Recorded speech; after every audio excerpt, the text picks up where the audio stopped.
Dr. Mombo, thank you very much for speaking to us. Can you introduce yourself?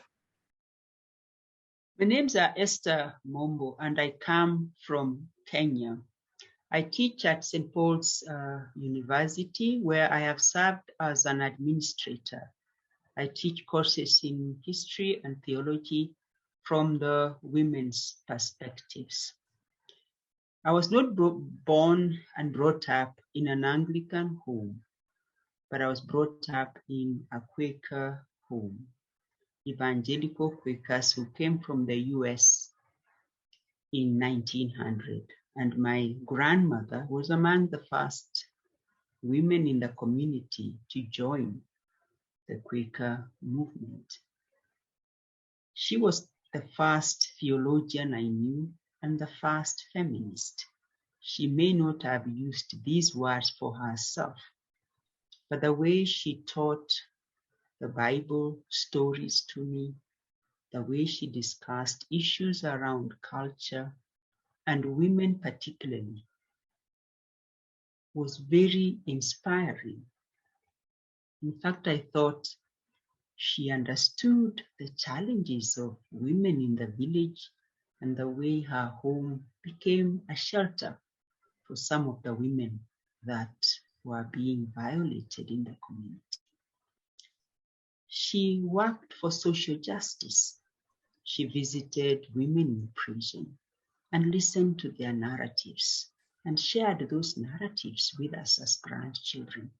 I was more and more interested in joining this group that was talking about issues of equity, issues of dignity. And so I chose to do theology. After teaching for a while in a high school, I chose to do theology. Most of the family members thought, why are you going to do theology? What will you do with theology as a woman? Because then whoever did theology went into ministry in the church. My grandmother supported me to do theology, but she warned me that when you do theology, remember the church is a place of jackets.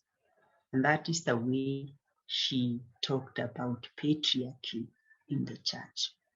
To cut the long story short, after my theological studies, I began working with different churches actually.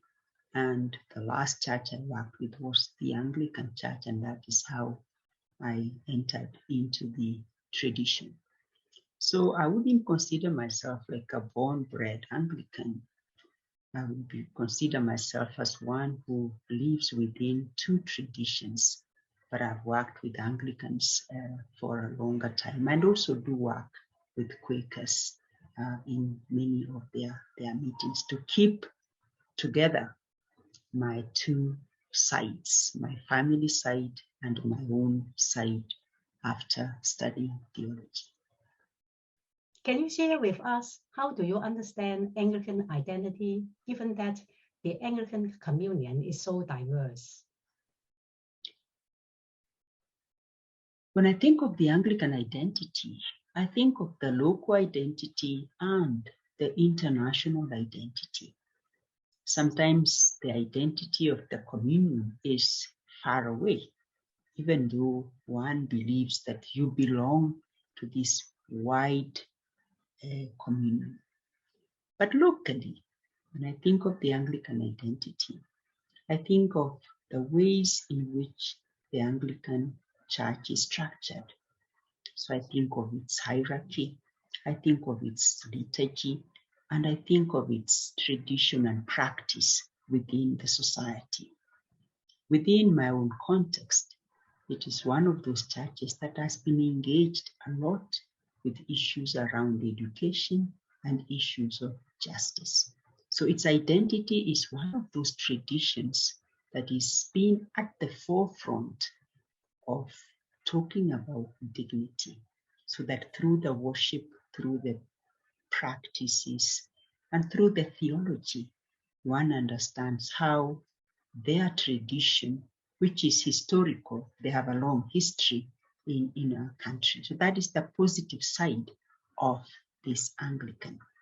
But there is also another sense where you see it as very identified with colonialism, such that within society, many of the elites have come from the Anglican tradition. The colonial aspects and its challenges sometimes dent the identity of the Anglican Church. But above all, when it is recognized, issues of social justice are the ones that I identify the Anglican tradition with. In this particular session, we have 4 different testimonies from Anglicans from different parts of the world. What are the issues or challenges that these videos brought forth for us?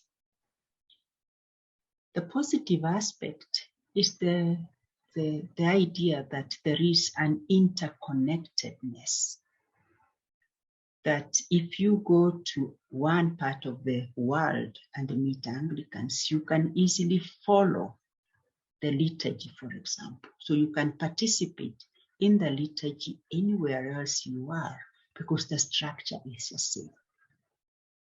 The second thing is the leadership structure also identifies the Anglicans wherever they are.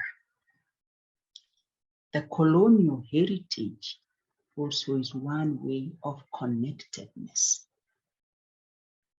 But from the videos, while people admire the fact that they are connected, they feel at home with each other, there is also diversity. And this diversity is experienced with people in different ways. There are those that say from the videos that you wish the leadership was open to all people, men and women, because within the communion we know that there are some people who have not managed to accept, for instance, the leadership of women. There are those from the videos who also struggle with some subjects that are put to the fore in terms of discussions, aspects that divide. They divide in terms of theology. They divide in terms of the Bible tradition. Those become challenges because sometimes it depends on how people have interpreted the scripture within their local context. There is a sense in which you see from the videos how locally the Anglicans may be happy with themselves and their tradition, but they feel internationally there are certain aspects that are forced onto them in terms of discussion, even when they are not ready to do those kind of discussions. And can you say something about Anglican discipleship? Discipleship is understood in different ways in different contexts, but in terms of following Jesus, I see people following Jesus in terms of word and deed.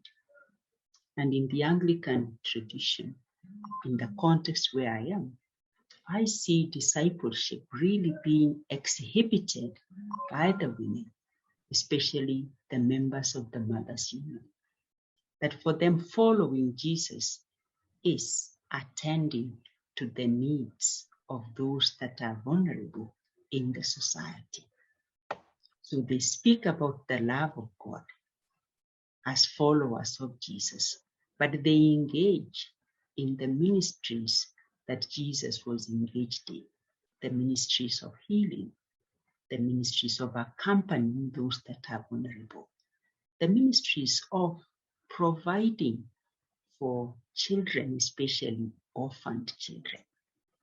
So in the space where I work, for me following Jesus, I look at these women who are in uniform, and the uniform gives them one identity. But then they use that identity to go out and be known with their acts of mercy. And for me, that is one important way of following Jesus, making disciples, not just by word, but making disciples by actions. because Jesus himself says in the scriptures that they will know you by your fruits. So I see discipleship as a way of being fruitful within society. And so when I talk about the women, and in my area, the Mothers Union and other women, their acts of charity really show us how you follow Jesus. You follow Jesus by meeting the needs of those that are vulnerable. And so through the homes that they run, through the schools that they run, opening ways for the young to obtain an education, to be elevated from poverty. I also see following Jesus within the Anglican tradition as one way of talking about justice in the society. And the one that I'm particularly keen on is justice for women who are being violated. So violence within the society is bad. All forms of violence are bad. But when women are violated, it's like you are saying one form of God's creation should not exist. And so discipleship is challenging those structures within society that diminish the lives of others, and especially the lives of women. What is your hope for the Anglican Church? My hope for the Anglican Church, it's the young people. The young people, both men and women, are the hope for the Anglican Church. Why do I say they are the hope of the Anglican Church? They are the hope because the ways in which they follow Jesus is in line with the realities that they have to deal with. Understanding the challenges that they follow and making choices that bring to light the ways in which they understand the gospel and the way with which they choose to follow Jesus. The young people are connected, especially through the social media. The older people are not as connected as the younger people. The young people make the communion because of the connectedness through social media, by sharing, by campaigns, by their own education. So for me, the hope is the young people. The future is in the young people. And not that they wait until the future, but already they are engaging with one another. I also see the future in the young people because of them taking on leadership. That in many places we can see more and more that young people coming forward to take on leadership. The hierarchies of the church are strong.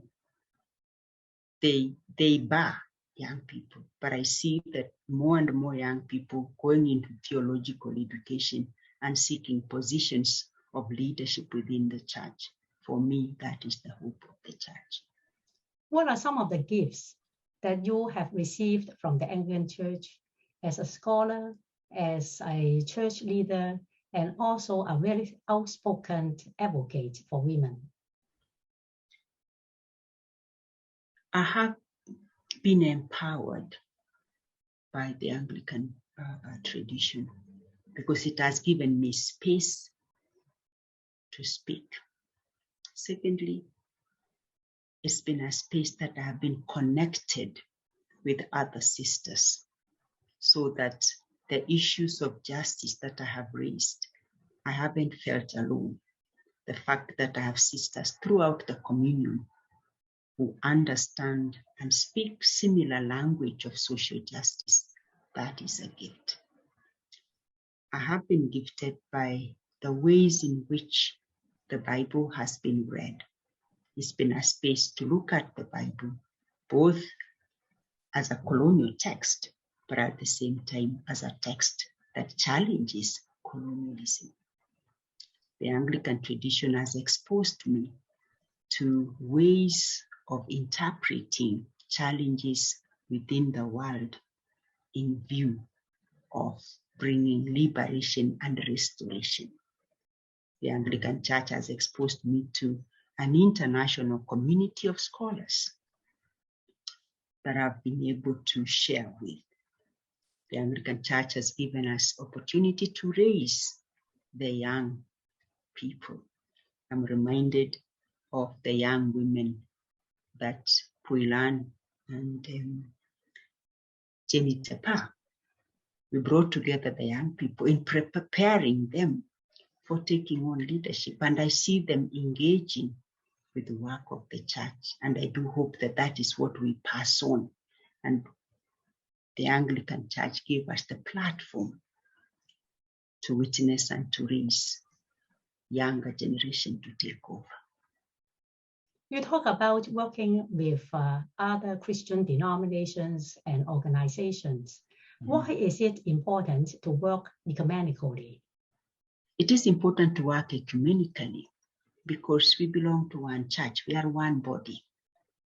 Even though we've been divided historically by different issues, and we continue to be divided, but humanity is the same. Where I am working with women particularly, you realize the challenges of women are the same in different denominations. And so ecumenically, we are stronger to support one another in terms of opening up space for others. So I do believe that when we work ecumenically, we are stronger than when we work individually. We are a stronger force when we work ecumenically than when we work individually.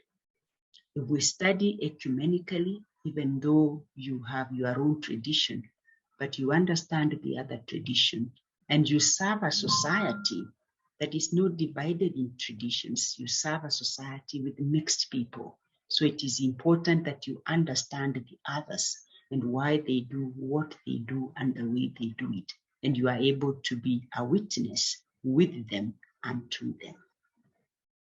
Thank you very much for your time. Thank you.